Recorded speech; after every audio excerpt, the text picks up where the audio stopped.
Welcome to episode 108 of Star Wars and Scotch. It's Kevin, joined by my buddy Tim, as always. Hello. How you doing? I'm okay. All I'm right. still living. What? I was like, I think I still have like a Thanksgiving hangover. Really? Yeah, dude, my whole day is thrown off. I thought today was Thursday. I didn't drink coffee yesterday. Ooh. See, So that's kind of it was like a a- Thanksgiving hangover. I was on my schedule for Thanksgiving. It was a late night here, so I had some stuff to do in the morning. So I was out of the house, and I never grabbed my coffee. And I came back home, and I still didn't grab my coffee. And then I came to work, and I was like, I didn't have coffee today. So How do you feel? I had tea to get my caffeine intake. So Well, don't be like Kevin. Head on over No. to kingscoastcoffee.com exactly. and you can get a fresh roast to order bag of some of our best coffee, I think, that we like offer throughout the year. I mean, like we offer great coffee year round, but right now some of our best stuff is up for grabs. So head on over to kingscoastcoffee.com. We've got our Christmas blend going on. We still have our autumn tide. We got our roaster's choice. We got some special holiday stuff going on. We got cocoa still. Yeah, Kevin, we still have some cocoa. We do have a little bit of cocoa, not much. Perfect. I saw because we announced 12 Days of King's Coast yesterday, and I saw the 12 Days of King's Coast. And let me tell you this. I saw a product on there that I did not expect to see, and I'm kind of shocked that Wayne is doing that. Look at that King's Coast coming into the frame like that. That couldn't have been more perfect timing. That was not planned, by the way. That just happened. Really good. That was fantastic. Wow. For those that are listening, our producer just brought Kevin coffee and just slid it ever so perfectly into scene. So that was really good. It's really good.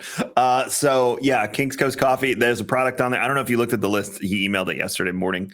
But there's a product on there that I was like, oh, we're doing that? Okay. So if you're not part of the King's Club, you're not on the mailing list, and you're not plugged in, you could miss out on the thing that made me go, oh, I'm shocked we're doing that. So kingscoastcoffee.com. Also, by the way, GCX tickets are on sale right now.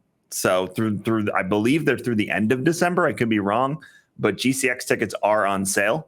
So make sure that you take advantage of this because they will go up incrementally over the course of the year. So now's the time to get your GCX tickets for as cheap as possible. It's August 4th and 5th next year at Rose and Shingle Creek. Don't worry, the hotel blocks are coming. We spoke to Rosen yesterday about it. Build Against Cancer is in 2 weeks. 3 weeks. 3 weeks. There it is. If you're listening, Tim has a beautiful Build Against Cancer shirt supporting Build Against Cancer this year. It's Dr. Lupo's annual fundraiser. It's part of the whole GCX family of fundraising. So make sure you're a part of Build Against Cancer. Tim is going to be in Memphis. I'll be there at St. at the Jude, hospital. At the hospital. One of my favorite places on the planet, by the way. It's such a cool hospital to go to. I tried to get Amy to come with me, but we couldn't get a babysitter for Kyler. So at some point she'll have to see the hospital because it's definitely like if you ever have the opportunity to go, like you need to go. It is just Amy awesome hasn't place. been? She's never been. I've only been once. I believe Summit is coming back this year, so we could get you guys to go for Summit. Yeah, we'll see. I know I'm sending Paul because poor Paul, the year he was going to go was 2020, Yeah. and then oops. So we're going to send Paul to this year. Did this morning feel empty to you? Like, did you feel like you were missing something in your life? Yeah, I finished the gym and I was like, well, time to go not watch Andor. So yeah, there's nothing really right now other than the Santa Claus. It's the only thing that's available on Wednesdays series. for Disney Plus. Yeah, yeah, they're doing 30-minute episodes. Didn't Willow start this week too? So we did a pod. So for those that didn't know, we did a roundtable on Monday, and Chase, That Gay Jedi, was on, and he's actually at the premiere. So yeah, that should be out. He's actually at the premiere. He gets to see like the first 2 episodes or something like that. So he was very excited. He was talking about his outfit, and he was very excited to be in LA. Chase. I love him so much. He's great. I love Chase. So Tim mentioned the roundtable. The roundtable was recorded on Monday. You had Chase, That Gay Jedi. You had Alex from Star Wars Explained. And we had Lauren. Lauren from Most Things Kenobi. Lauren and Alex from Star Wars Explained, and Chase, That Gay Jedi, were there with me, and we talked about Andor. It was great. This is something we want to keep doing. Rotating guests, rotating me and Tim hosting this as Star Wars content rolls out. You know, we were really inspired by Disney Plus and the way that they brought the producers and the team that made the show together. So ours is more, you know, content creator reactions and fans to shows like that. So expect more of this in the future. You will get to see this in December.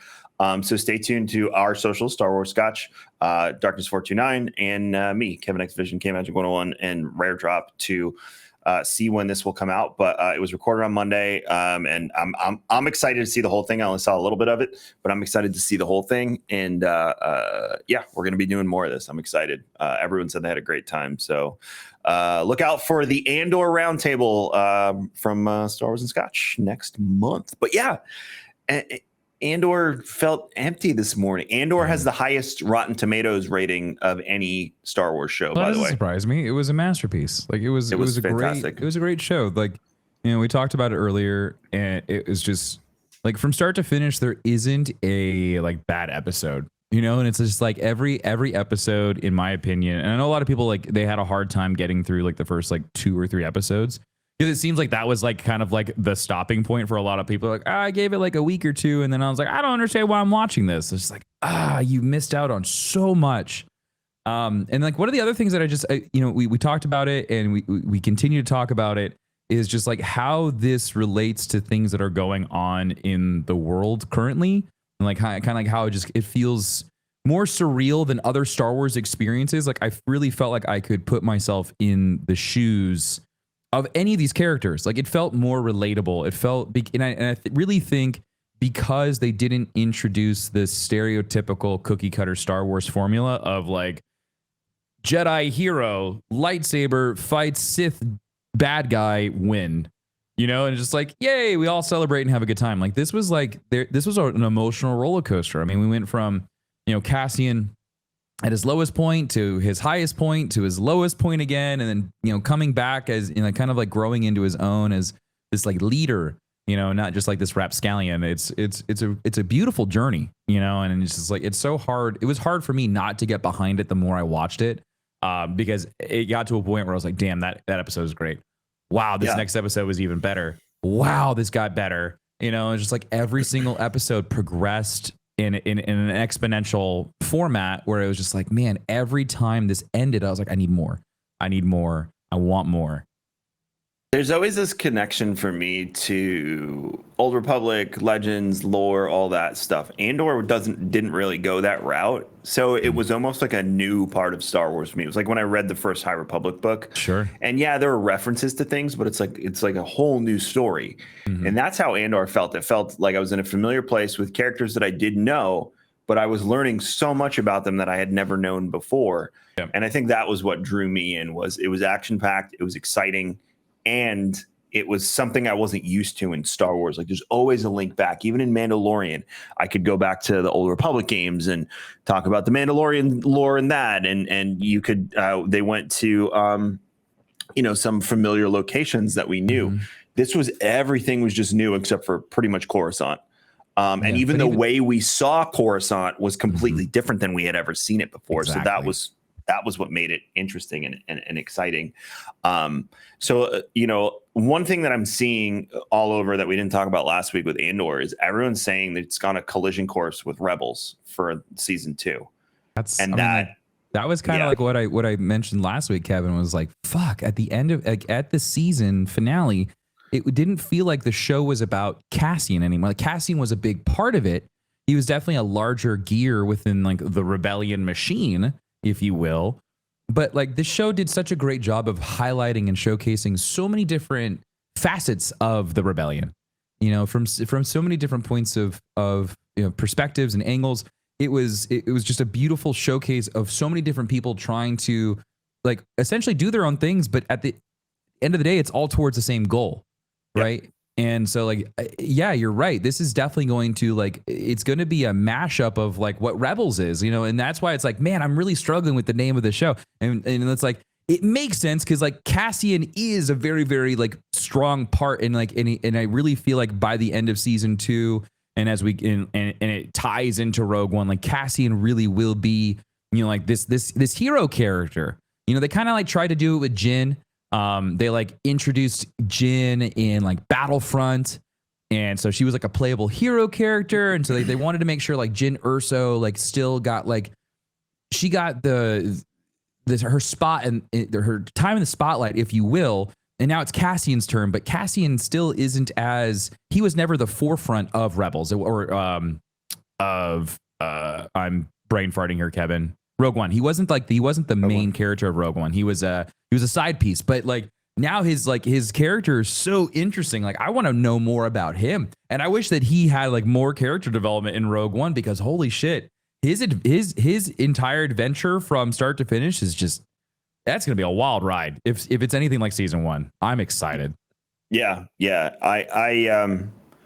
I think season 1 was kind of like lay the groundwork, get everything out there, show how we got to this series of events, introduce all the new people, places, and things. Season 2 is where they're going to start bringing in the familiar things. And, you know, I wouldn't put it past us to see certain characters at this point. I mean, Hera showing up would make sense. Hera, Ezra, Sabine, Kanan. Freddie Prinze as a live action Kanan. I don't know if they do it. I don't know if they would either. I'm just throwing it out there. I mean, like, so, and that was another thing that like I really appreciated with Cassian, and I really hope they don't do the fan service stuff, you know, because we see it all the time in these other Star Wars shows, right? Like we get so much of it in Boba Fett and in Mandalorian, and we got a little bit in Obi-Wan, but like they really didn't do that in this show. There wasn't a lot of fan service moments. There wasn't all these like, oh my God, I can't believe he's here. You know, like they did it. They brought him to life. It was just like it. I feel like if they would have dropped in a hero character like that, it would have taken away from the ability to feel connected to this show in a real world setting. Like it's the lack of the things that I know that makes me feel like I could be there. Well, at some point he's going to meet Mon Mothma. Like I feel like but Mon is already so integral to the show. Like her story arc is isolated to a certain degree. The things that she's going through are very much her own story. It really doesn't tie back to Luthen all that much. I mean, like there's a little bit like there, but still she's really on her own journey. She was doing a lot of this on her own. The moving of money and all this stuff was her own thing. And so like, that's why I don't think Mon Mothma was a fan service. I think it was a critical, if it wasn't for the fact that she was in the show, we wouldn't have a better understanding of how she got to where she is when we meet her in like episode 4 or even in Rogue One, right? Like how the hell does Mon Mothma, who's just a politician from Chandrila, and like how does she get from just being just a senator to essentially leading the free people and the rebellion? And so I think that it would be a disservice to like the show if it wasn't, because it really is a show about rebellion. It's a show about the rebels. And so it's like, that's why it's so frustrating. It's like, man, I wish this show was called Star Wars Rebels. We already have an animated show that's called Star Wars Rebels, but this is what it is. This is essentially the live action version of Star Wars Rebels. Yeah. So it's just like it, but again, like not having the lightsabers and not having the Force and not having Darth Vader tramp around and just like kill everybody or have the Emperor show up and Force lightning everything. Like it's cool to me because like I feel like, yeah, I could be in those shoes. I could have been at the ISB headquarters. Like I could see myself in a Coruscant living quarters, you know, like in the tiny little fucking apartment in the underbelly of Coruscant. Like all of that felt so real. And I think, Kevin, the big part of using practical effects for a lot of this was a big reason as to why too, because all the other shows that we've seen relied very, very heavily on CGI and using the volume and like using all of these visual effects that we've come to know and love, which makes the experience visually just so stunning. But at the same time, the more that we watched the Andor, the more I felt, I was like, fuck, man, these big rooms, these big sets, they feel good. You know, it's like, oh, this is just, it's so cool to see, because like you and I, we start losing the magic and we start looking for the props. You know, we're like, oh, where's the blending of the volume into practical, you know, set pieces and things like that. So it kind of like loses that mysticism, if you will. We're also production minded, so there's and you know we have Diamond View Studios here in Tampa, and we work with them. So there's a level of it almost ruins partially the experience for us because we're like, oh, how'd they do that? Oh, did they? Yeah, we know that trick, like things like that. So it does from our brains. It kind of messes with the experience a little bit. I think to the person that isn't in our world, there's a bit more of an excitement there when it comes to making things come alive. But I like what you said, because the idea of a practical environment in Star Wars versus when they have to go to the volume and create, a docking bay in space. That's obviously not something you can do practical with unless you start using green screen tricks and whatnot, which is how they did the prequel trilogy. Even then, the volume is better than that, in my opinion. Oh, but most definitely. In this one, Tony Gilroy, I keep wanting to say Matt Reeves for some reason. That's who made the Batman. Every time we talk about Tony Gilroy, I go to say Matt Reeves, and it's not even close to correct. Anyway, Tony Gilroy, he made it a point to go out and say, no, everything's practical. We're building sets. We're doing it this way. And I can appreciate that because, and even when I was at Synapse Summit in Orlando and I was listening to Rick Rubin, who's he's in charge of the film department at Full Sail. I was listening to him speak. He was basically saying this is an additive. This is not going to replace the way we film. We can't, because there's an art form there that can't be lost in all of this. And there's reasons to use a digital environment versus reasons to shoot on location.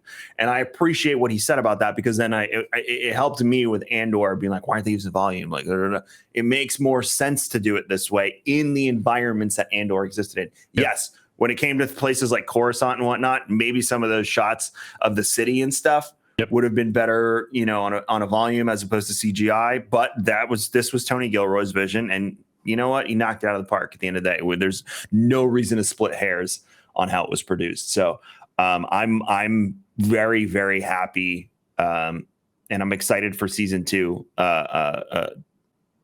Do they have a potential? Is it like 2024? I'm assuming at this point. I have no idea. I don't think they've said anything, but I mean, like, that would make sense with everything else coming out for next year. Like, it would be silly for them to then throw Andor out next year on top of everything else. Like, that's a lot, Kevin. We've got Ahsoka, we've got Mando, we have the Bad Batch. We still don't even know if we just still don't know if there's a potential season 2 for Boba Fett. We don't know that. Well, it's not going to come next year because it wouldn't come next year. But I'm just like thinking of like what other things are going on as far as like production and all that stuff. We got Acolyte going on. And Acolyte could release. Acolyte could release next year. It should be this. Acolyte should be this time next year. It should be the Andor block, which was the Mando block originally, if I remember correctly. It's always been like this like holiday time where it kind of like starts to bleed into the holidays and then it stops right before. I believe Mando season 1 was November-ish. Mando season 2 was February. They moved it. It was supposed to be like a whole year. We're like, we finally made it. It's been a year. And then it's like, it's going into spring. We're like, shit. Because Boba was Christmas last year. Correct. Last year. Yeah. Mm-hmm.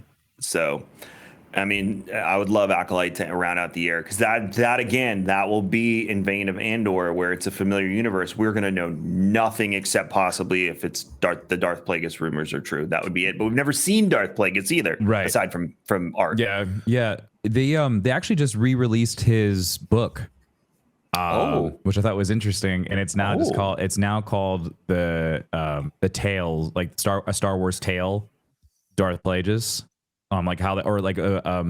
Legends, like a Star Wars legend, Darth Plagueis, or however they say it. So yeah, his original book is now is been rehashed, but it's still considered a legend book, which is interesting. So it's not canonical, but it will still give you very much so a great insight from the Legends perspective of who Darth Plagueis is. So if you haven't listened to it yet, I highly recommend it because his story is really, really cool.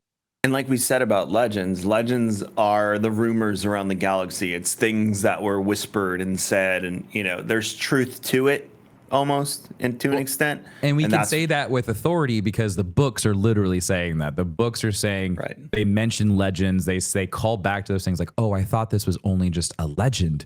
And then Darth Malik's like lightsaber shows up. You're just like, oh, what the fuck?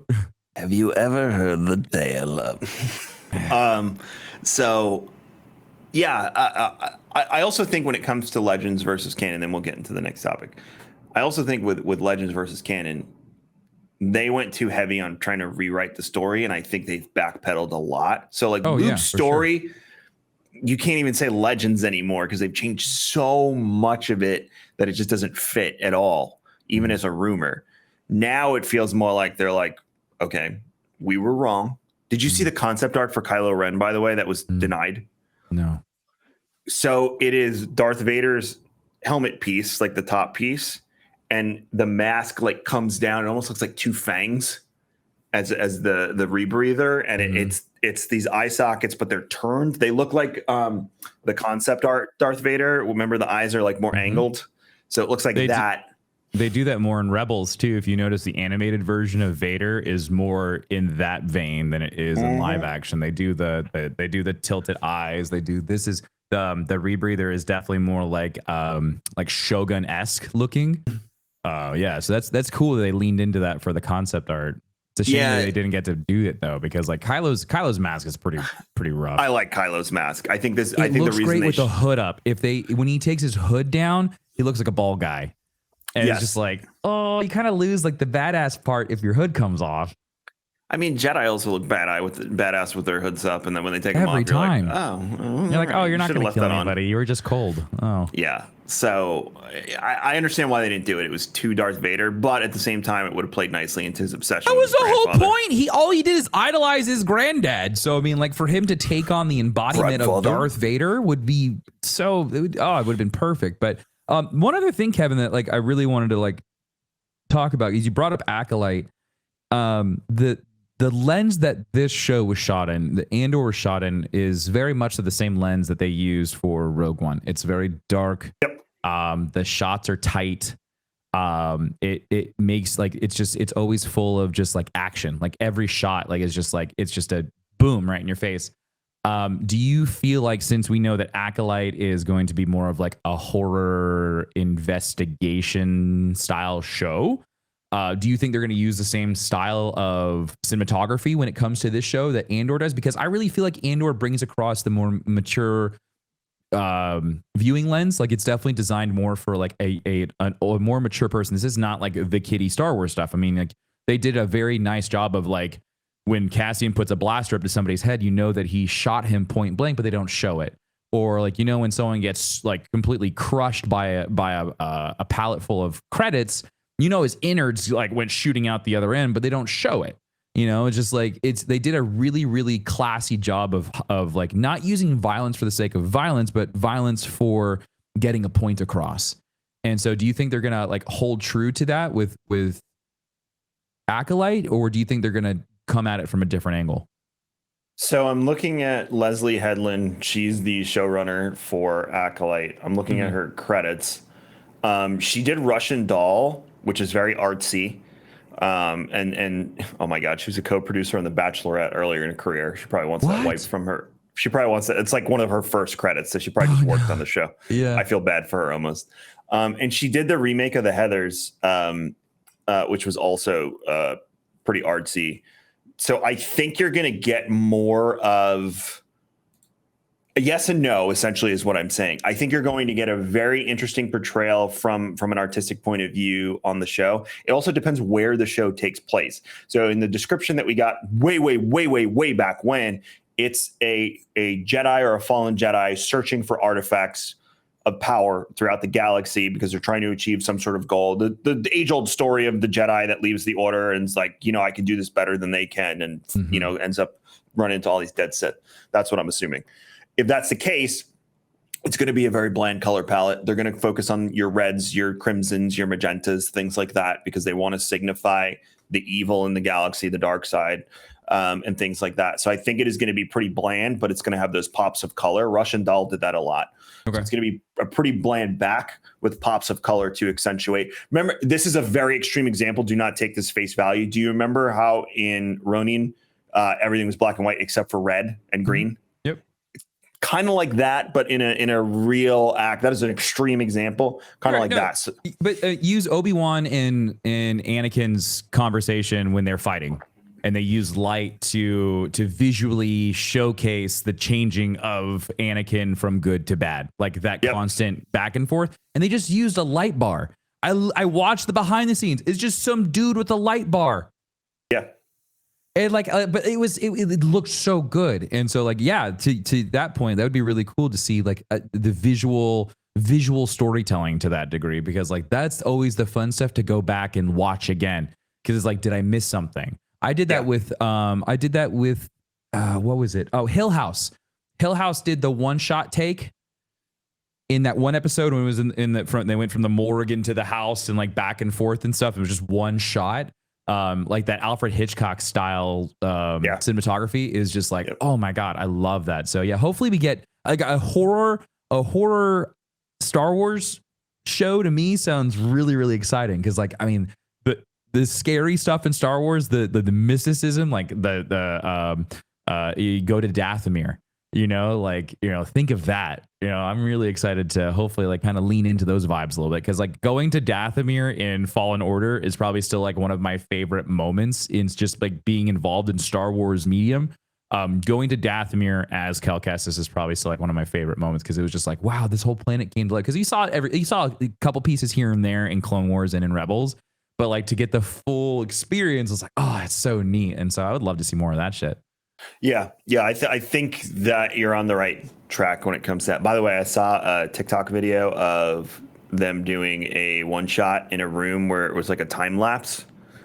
And so they had the production team flipping the room on the fly. I've seen that. Yeah, that video comes up every once in a while. And it's so impressive to watch when it's just like, and go. And it's just like couches move and TVs move. She's doing outfit changes in the corner. And like, it's just like, I'm surprised she didn't fall.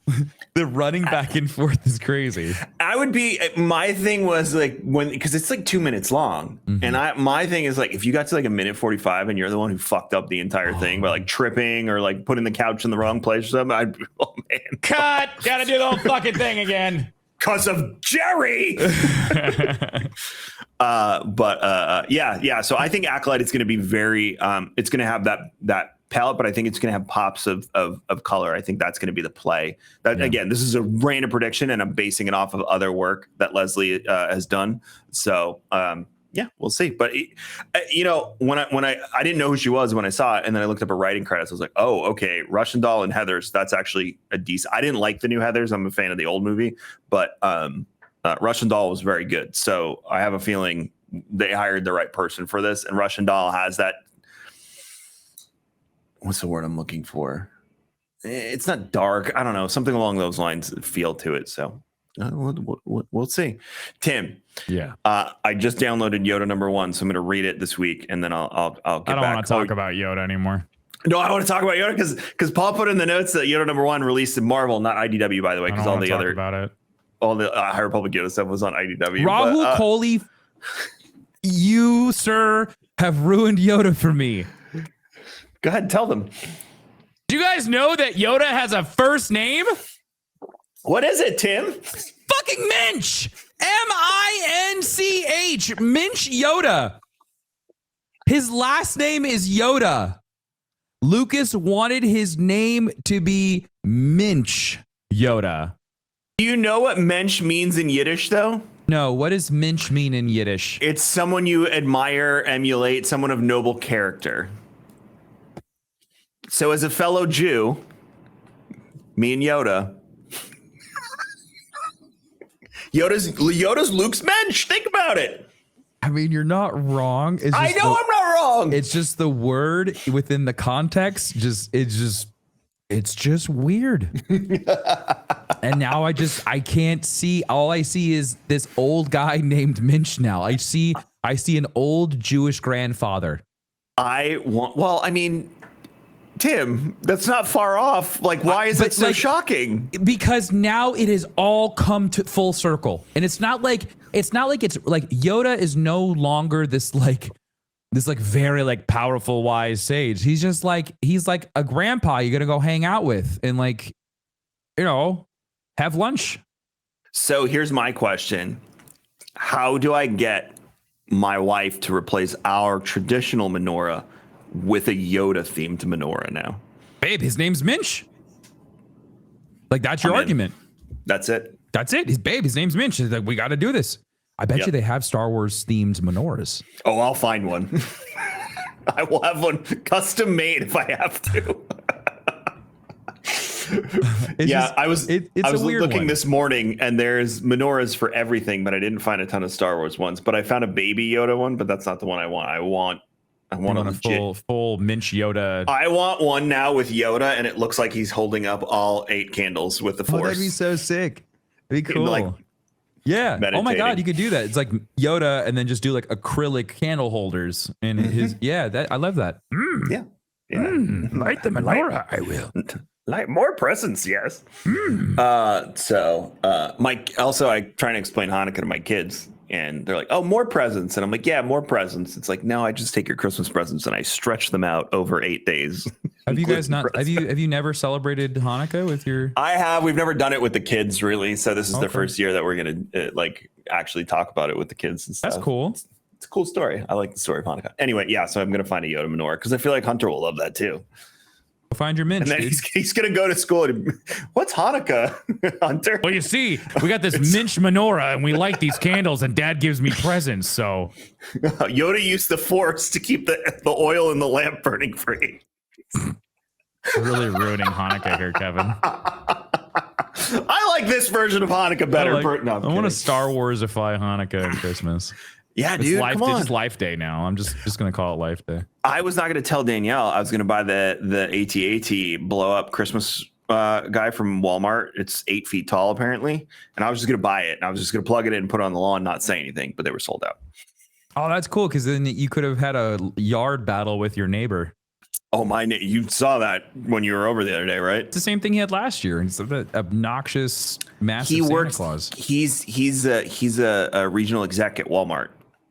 Oh, that makes so much more sense as to why he has an obnoxious yard. For every single holiday, because they went nuts for Halloween too. They got mad because I was playing music in my driveway when I was sitting there, and they were trying to play Ghostbusters music, and the wife kept looking over at me like, no, we're playing the music. Like this, I got the holiday thing going on. All right, whatever. So anyway, Yoda number 1 is out on Marvel. I use the app, but you can go buy it if you'd like as well. And it starts with yoga on Dagobah and deep meditation with a Force ghost who we don't know who it is yet. I feel like the low-hanging fruit is Qui-Gon, but I also feel like they're trying to throw a curveball in there and perhaps introduce somebody else. So I'll report back next week. Yeah, please do. I am. And there's apparently references to the power dynamics going on in the Jedi Council, which I think will be interesting. So we'll probably see Mace. Well, no, because at this point, if it's on Dagobah, Mace is dead.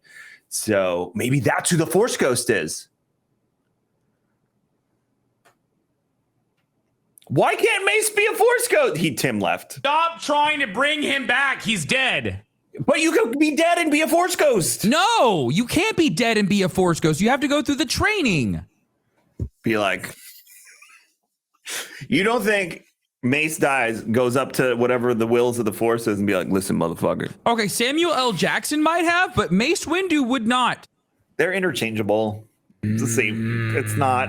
Come on. Okay, I know that some people just are themselves, but let's, Who else in Star Wars universe walked up to George Lucas and was like, I don't like the color of my lightsaber. That wasn't in the Star Wars universe. Purple. That was an actor talking to the fucking director.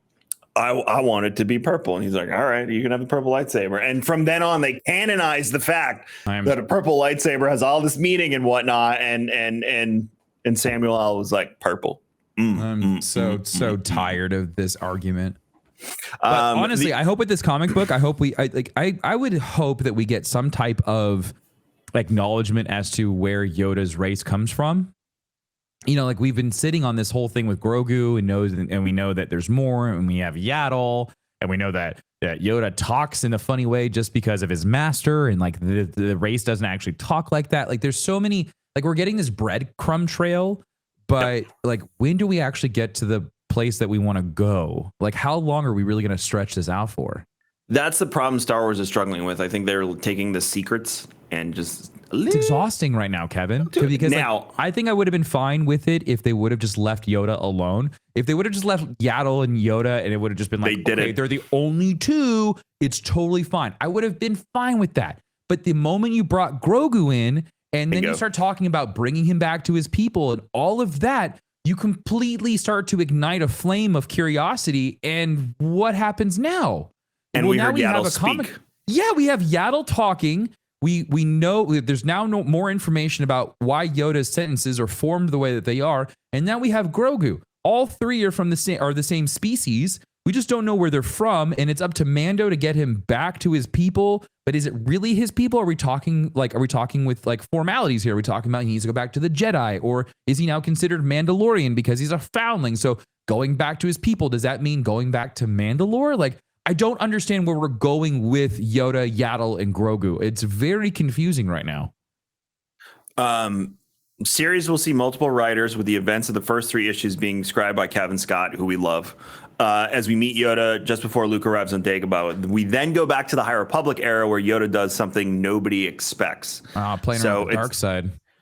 I mean, it says nobody expects, but like if that's what he does, we knew that was just, yeah. And it's canon that he plays the dark side because it's in season 6 of Clone Wars when he goes to Morbin, Corbin. Remember, his dark side is like, why don't you play with me anymore? Yeah, of course. Yeah. So, which is one of the creepiest things I've ever seen in Star Wars. And you know that Filoni wants to touch more on that. Like, there isn't something that was put in Clone Wars or in Rebels that he hasn't tried to expand upon within the live action or somewhere else. So you don't become that wise from always doing the right thing. No, that's the way I look at it. Well, but you don't. Those lines are being blurred more and more. Like this whole dichotomy of good and bad, this yin and yang, like is that line is getting blurred very quickly within all of the writing that's going on. And so I think that's going to become more of a norm. This whole like path, the wayfinders and like all these things, like they are going to, like, I really feel like we're going to get more and more into this like chaotic neutral style of character. Look at Rey. Look at Rey. Rey is literally chaotic neutral. She uses dark side powers all the time.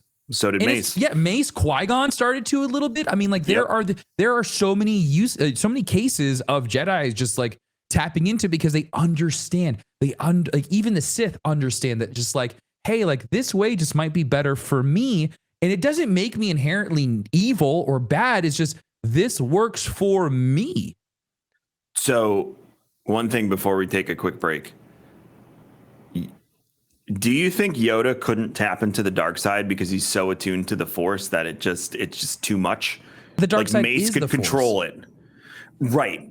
But he sits in the middle, like he sits on the light side of the middle, in my opinion. Sure. But Mace could control his anger, and it actually empowered him. Qui-Gon, same thing. Luke even figured it out after a while. Mm-hmm. So was Yoda so in tune with the Force that he couldn't tap into the dark side because it was just too much for him? I think what happened is maybe he went too far and it scared him. Yeah, that's essentially what I'm saying. Like, yeah, so I mean, like maybe that's what it is. So maybe he's just so sensitive. My hair is crazy. Maybe he's so sensitive and attuned to the Force that it's, you know, we were making the joke about Pete, you know, it's either, you know, one way or the other. You know, there's like there really is like no middle. Maybe there is no middle ground for Yoda. You know, maybe it's like if I'm doing it, I'm going all the way. If we go by what Avar Chris says, the Force is a song and everyone sings a different tune. Exactly. So there's no cookie cutter way to say this is how the Force works, and which is very applicable to anyone that has any life sort of any sort of spiritual sense, whether you're Christian, Jewish, Buddhist, Muslim, whatever physical. It may be. Like you and I are both men and within our within close range of each other in age, but you and I are very different from diet to how we exercise to how we see life in general, and like that's the beauty of being alive. Exactly. So I think maybe, you know, while Mace could control it, maybe Yoda couldn't, or he got scared or something. And hopefully, that's a really interesting thought. Is like maybe there are like people who are just more like a tuning fork than others, you know, are just super sensitive to those songs or the vibrations of the Force. Yep. I like that theory. That's really good, Kevin.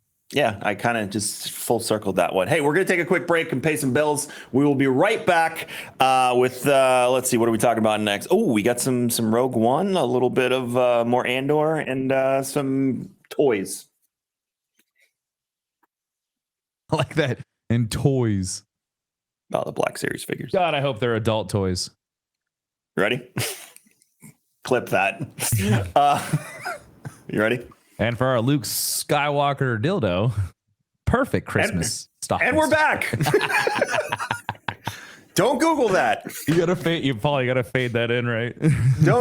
Don't Google that because that exists somewhere I'm sure on the it's internet. there. Could you imagine? Star Wars adult toys. That's got to be a thing. You probably buy it. Or did I send you the clip of Tom Segura buying, because him and Bert Kreischer like try and one up each other every year for their birthday. Like Bert bought him a race car last year. So Bert's a big history buff. So Tom went and bought him a cup from Hitler's summer home, a teacup. I heard about that.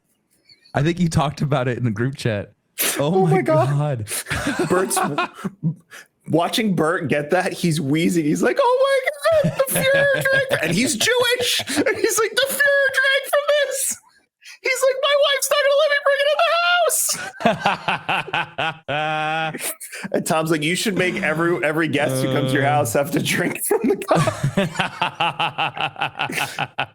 Just too funny. Anyway, yeah. So on the subject of toys, Black Series is celebrating 40 years of Return of the Jedi with a line of figurines.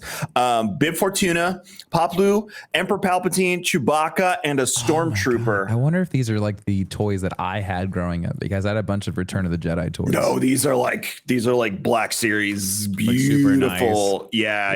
Definitely not like the toys that I had growing up. Yeah, if you look at them, they're so detailed. I mean, okay, they look like them, but I feel like I don't remember them being so. They're also $35 each. Toy making has gotten far more complicated than it was when we were children. Also, I come to find out, it feels like everyone lived the same life. Did you have a C-3PO toy carrier? Like for your action figures? I had Vader. Oh, I had a C-3PO and his eyes lit up. And apparently a bunch of other people had that thing. And it was cool because you could put like there was like a little plastic bar that went across the top of them so they wouldn't fall out. And then on the bar was nameplates. So you could actually put the names for all like where they were supposed to go. Oh, that's cool. I didn't know. Mine was a Vader helmet, and you opened it like this, and it had compartments inside of it, and you just put them in the compartments, and then you'd fold it up and put the latch on the top. What's the little thermos, the can't what's it called? That would be a cool action figure thing now. It'd be like, pull it up, nitrogen come out. Oh, look at all my toys. I wonder if we could do that with like a Travel Kings Coast mug. Like you open it, it's like, and it depressurizes. It's like Jurassic Park. I'm gonna ask Pete if he can make that, and he's gonna slap me. So Black Series 40th anniversary. If you're looking for some last minute Christmas gifts for that Star Wars fanatic in your family, there it is. They sell them as a set too, so you can buy them as 5-piece sets. There's also some other figures from what I saw in there outside of the ones I just mentioned. So check that out. That article came from Gizmodo. So if you're looking for it, go find it. Gary Whitta and Chris Weitz, they wrote on Rogue One. Gary Whitta is actually part of Kind of Funny too. Is he? I didn't know that. Yeah. Floated the idea of a TV show with rebels hunting down Imperial fugitives post episode 6. Dude, I love that idea. But a lot of that happens in Aftermath. So yes. I do want to say that. Sounds like not. It sounds like so. That sounds like Band of Brothers after they win and they go hunting for the Germans that are left over. I mean, yes, I like that because that's pretty sick. Yeah, I mean, but we see a lot of it in Aftermath with the when we're talking. Well, because I mean, they're essentially doing what the Americans did to the Germans. It was like they went and found all their scientists and everything. They found like all of the people that were worth keeping, and they brought them over into the New Republic.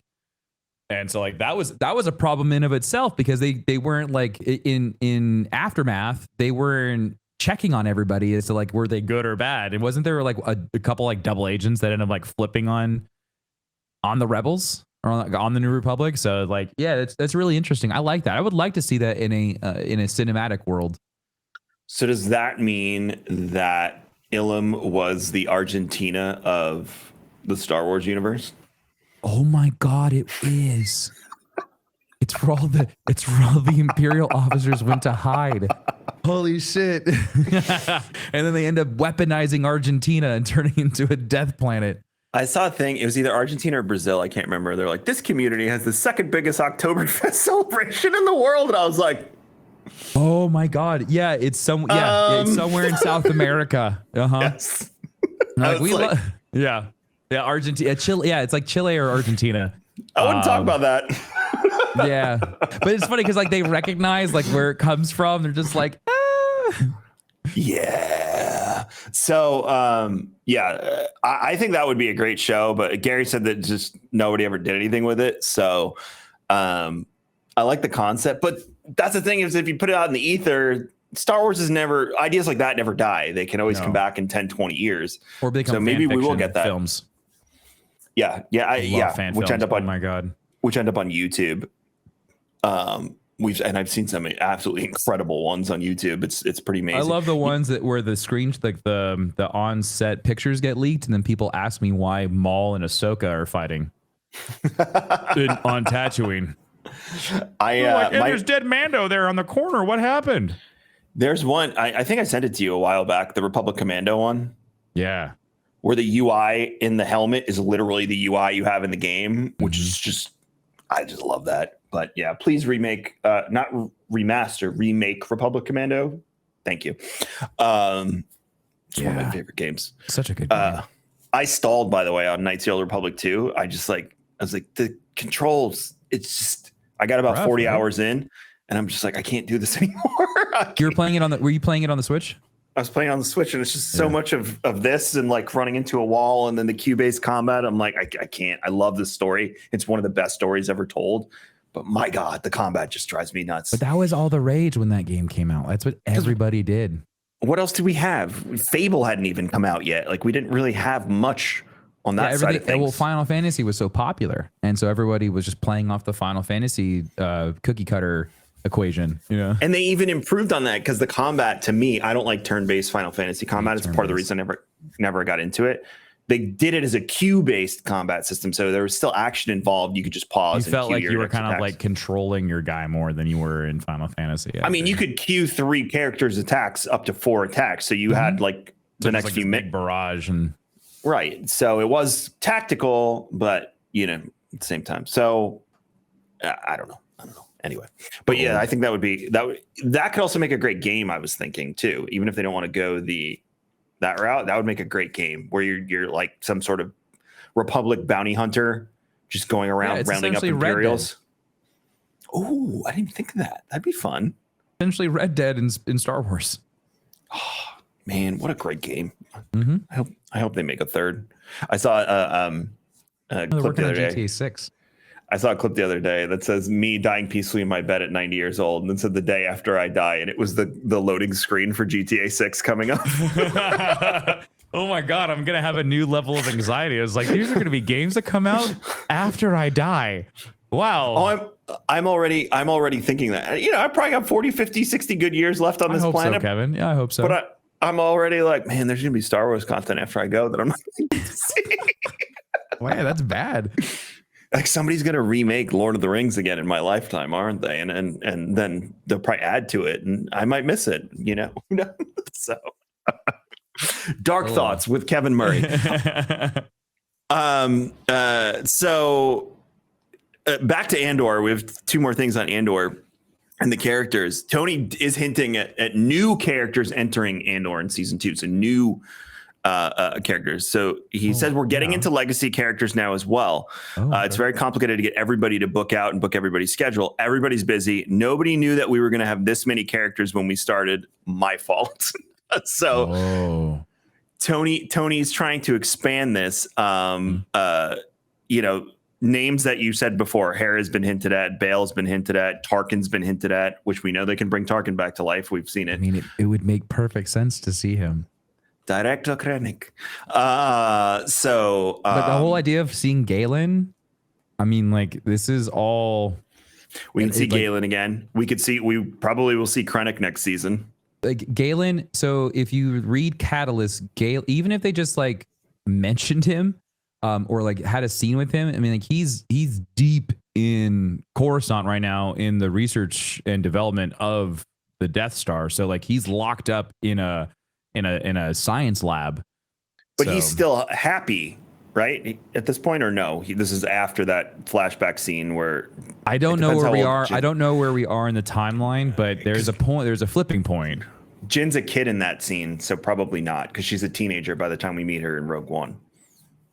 Oh fuck! There's a deleted scene where he's when Krennic's That's what I'm at their talking about. apartment. Yeah. She's a kid. Yeah. So that, I mean, like, and that's the right time. Like that. So that meeting of Krennic in Galen, that was in the book. He would come over for dinner and stuff. He was trying to be like, he was trying his best to hold on to Galen Erso. And so yeah, I mean, like, there's so much going on, and like this time period is so rich to pull from because there's not a lot of it covered in the visual sense. A lot of it's written down and showcased elsewhere and made mention of, but we haven't really seen it. You know, like the idea of going down to Yavin 4 and seeing the temples and actually like watching the rebellion like build their stronghold there. Like that's going to be like, I would assume that would be a part of season 2. Yeah, I think that'll happen too when Mon Mothma is, she has to be ousted at some point in early. Almost definitely. There's something's going to happen. You know, it'd be crazy if it was her kiddo that ended up like selling her out. Because I could see that happening. Her kiddo would be like, it's for the good of the empire or whatever. Like she's for some reason falls into like some weird rut where she's like, she becomes very full of value and morals, and she thinks she's doing the right thing, and she ends up screwing her mom over in the end. I mean, that would be tragic, but it would make sense for why she's pretty much alone when we meet her later, because alone. She's going to lose her family over this. Something's going to happen. Either her family is killed or they flip on her. And I can see her husband flipping on her. Her husband doesn't like her, and she's already thrown her husband under the bus, and her daughter despises her. Yeah. Her daughter likes her mom's cousin more than anything else. Like, how crazy is that? She doesn't even know that Vel's involved. Right. She just thinks Vel's just a cool cousin. We'll see. Also with Vel, why would you use your real name and not have an alias when you're doing rebel shit?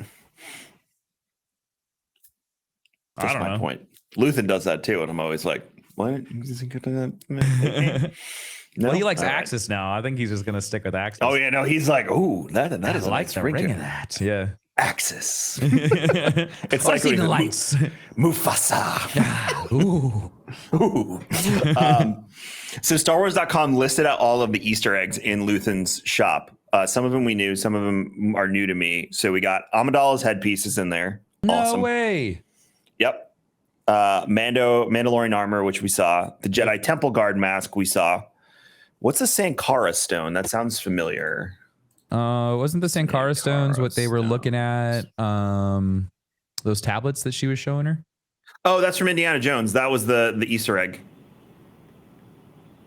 The 5 stones. Oh, smooth ones. Yeah, that was one of the things. Yeah, because they put that and the whip in there as fun Lucas Easter eggs. That's right.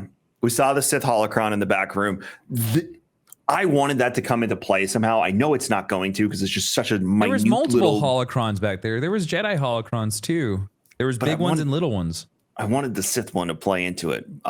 For all we know, no, it couldn't be that. I was gonna say it could be the holocrons from Rebels, but I don't think that adds up. The Starkiller Dark Lord armor, which you get in, and we knew that wasn't like it's not specifically Starkiller's armor. Sith assassin but armor. It's Sith assassin armor because Starkiller hasn't even happened yet. If we're gonna go by like, oh, he's happening, right? Yeah, it would be. It's just ancient Sith assassin armor that Starkiller gets in the second game. Wookiee war helmet from Attack of the Clones. I saw the Gungan shield last week. And I was like, wait a second, how did I miss that all along? But there was a perfect shot where it was just like right behind him. Mm-hmm. And it was really cool to see that. I like that they did that. You know what's funny about those two? Those two items are probably looked at the same way we look at like a Ruger from World War II, or like an old gun from Vietnam War and things like that. That would be my assumption and how they would view that in that universe. Like almost relics definitely. Of wars past and things of that nature. And it really wasn't that far before. I mean, like if the invasion of Naboo was only 20 years prior, or not even 15 years prior? Not even, yeah. 10 years prior? This is where I start messing up times, and someone's going to tweet at me. I'm so fucking tired of you guys ruining the timeline. People tweet the timelines at us all the time, and it's like, all right, we're never gonna get it straight. So if you're gonna listen to the show, I try to keep my timeline in order. I can't even do that. I have a calendar to keep my timeline in order. So one of the most interesting things in there is the World Between Worlds tablet from Rebels is just sitting there in two pieces. Like the veil? That is the tablet that they use to transcribe with the mural. Remember that whole thing with the father and the daughter and the son? Yeah. That's all. The tablet is just sitting in Luthen's shop. How the hell So does it get from there to there? It's got to make it to that guy. I forget his name. The one he's in the Aftermath books. That guy. Mm-hmm. And I forget his name, but yeah, him. The one he's like the spiritual advisor to Palpatine. I forget his name. So it's got to make his way. He's the blue guy. He's also briefly walking in. I think it's A New Hope on the Death Star as well. Yes. Mm-hmm.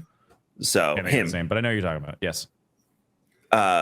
So that tablet is sitting there. And then the last thing is, and I saw this in the back and I was very curious. There's just carbonite blocks sitting in the back room. Are there beings in the carbonite blocks that are just sitting in the back room? Are they frozen? I believe so. I'm not 100% Wait, when you say sure. blocks of carbonate, are you talking about like blocks? Or are we talking about like Han Solo blocks? I'm looking now to make sure because I saw the little controls and whatnot. All right. 10 Easter eggs from Luthen's gallery. I want to see the picture. Because like freezing things in carbonite, because they've never like when Vader talks about it and they're like, we've never tried this on a person before. There's several carbonite blocks in the gallery with some more ordinary pieces like the necklace above, but a few stand out for the subjects held within. The fertility idols from Raiders of the Lost Ark are in carbonite blocks. Man, they put a ton of Indiana Jones stuff in there. His whip was in carbonite. An engineer's head from the Prometheus movies. What? And more. What the fuck? Are we tying Star Wars into Prometheus? I think it's just a fun thing to just throw as much shit that they had lying around in the back lot and put it in carbonite and put it on the set.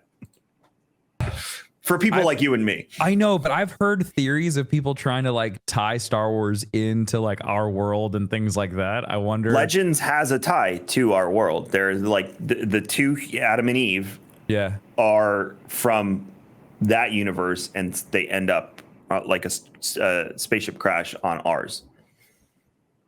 So there is a Legends story. It's I don't know which part of Legends, but I remember reading it many years ago. So it does like that. That is the seed world for ours. So it does exist, but that wouldn't make sense in a galaxy far, far away. No, because they would have had to have gone and then come back. And that, there's some time. There's some time there. But Veil of the Force, dude, you never know. The world between worlds. Oh man, if that's like a multiverse now, like I mean, like he went back in time and saved Ahsoka. So I mean, like the ability to go forwards and back in time when you're not actually in that timeline. If you remove yourself from it and you're able to freely go across this thing that flows, then yeah, we're gonna be 70, and it's gonna be, you know, Palpatine reanimated for the 8th time, partnered with Thanos and Kang. This motherfucker's back. Qui-Gon and Luke stand next to Captain America and Black Widow, ready to fight. It's gonna end up looking like the finale scene for Ready Player One.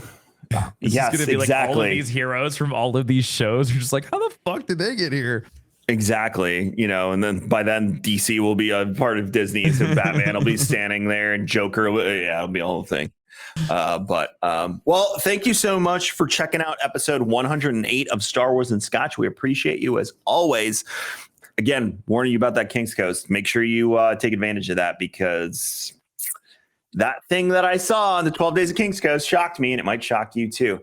Make sure you're following Timmy's Darkness 429 everywhere on the internet, but you can watch him stream Monday through Friday, 9 a.m. fb.gg/darkness429. What are you playing today? I'm not sure yet, Kevin. We'll find out. There seems to be something going on with the platform today where people can't go live, so we'll see. But yeah, if I am live, I'll be playing The Devil in Me, which is a brand new addition to the Dark Picture Anthology series, which I absolutely love because it's like watching a movie with chat, but I get to control what happens and piss them off. And then at the end, I end up killing everybody, and it's always on accident. I swear to God, I don't plan this. Somehow, some way, I make the wrong move and everyone dies. I'm like, I try really, really hard, like emotionally invested into keeping these players alive. And somehow, some freaking way, the devs had put in like a Tim switch, and somehow I hit it, and everybody dies. It has happened in every playthrough. Yeah, and when I played Until Dawn, I only lost one person because my finger slipped on the controller. I killed everyone. I want you to know that I tried so hard to keep everyone alive, and then I blew up the house. Okay. I didn't do that. And then when I just finished Quarry for Halloween this year, I was on such a good path. Like we lost a hand, and I thought we were in a good place. And then, I saved the hand. If you use the machete, you can use the machete to like open up the bear trap, and it breaks the machete, but you save your hand, and then you use the hand was the one where they're in the radio room, and it grabs them through the ceiling. We had a completely different game then. I love that. And that's another thing too about the Dark Picture Anthology. I know we need to wrap this up, but there's like 40 to 50 different endings. So you can have one playthrough and someone can have another playthrough, and you guys will see things completely differently through the entire show, which is so cool. My problem is I always make the same decisions, so there's no replayability for me because right, because you're just like it's over, right? Yeah, exactly. Yeah. Like the Quarry, I choked at the end because I felt bad for the kid, and he ends up killing everybody. Yep. Oh, I know who you're talking about. Oh no, he died. He died about 2 chapters before the ending for me. Oh, he stayed alive to the end for me, Kevin. Anyways, we'll have to talk about this in another podcast. We got to get out of here. All right. You all have a great one. Make sure you're following Star Wars and Scotch and Rare Drop as well, all the way on the internet. Look out for that Andor Roundtable as well. We'll see you next week for more Star Wars. But until then, Tim. May the Force be with you.